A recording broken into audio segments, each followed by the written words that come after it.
I'm off to the Fashion Innovation Agency at the London College of Fashion to test out a motion capture rig unlike any I've used before.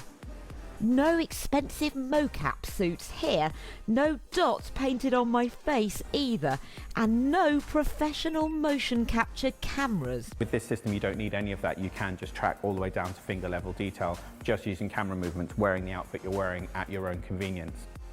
Usually the team here would be capturing proper models, but today my body's being motion tracked. Action cams, check. Gaffer tape, check. One truly awkward feeling click presenter, check. First I need to calibrate the system. And we are good to do some motion capture.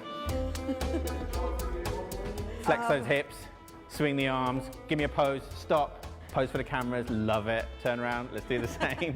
Amazing, strike another pose. I don't Excellent. usually get camera shy, but suddenly I don't even know how to walk. There's definitely not a job for me in modelling.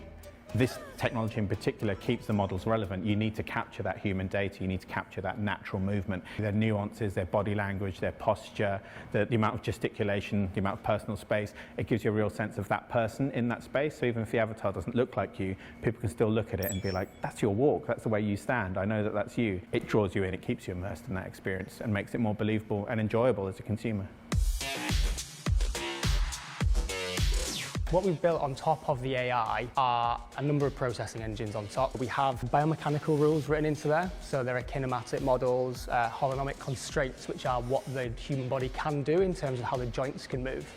So, for instance, if I bend my elbow like this, you can't bend it past a certain point of extension. Rules like that are written into the system. We can work out where your feet are when you're moving around the volume.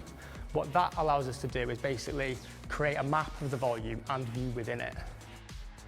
There are 6 cameras in this setup, and that's enough to track about 5 people in this space, although they may bump into each other a bit.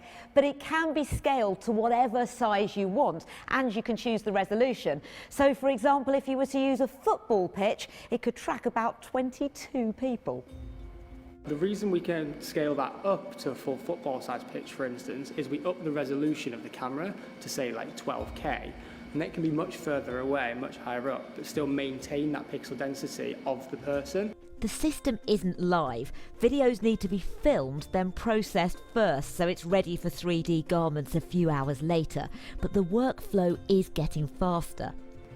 There's a huge amount of money being generated now through virtual garments that don't exist in the real world. But what's the reaction been to that from some of the old school fashion brands that would probably prefer everyone just wearing real clothes and they go and look at them on a real catwalk? I think that fashion brands are starting to understand that they are addressing a consumer who doesn't only exist in the physical realm, and by using these kinds of technologies like motion capture, markerless, we can kind of curate immaterial layers that we can use in the digital realm. The avatars look amazing. Kostas thinks that the tech being developed now will be important for the future.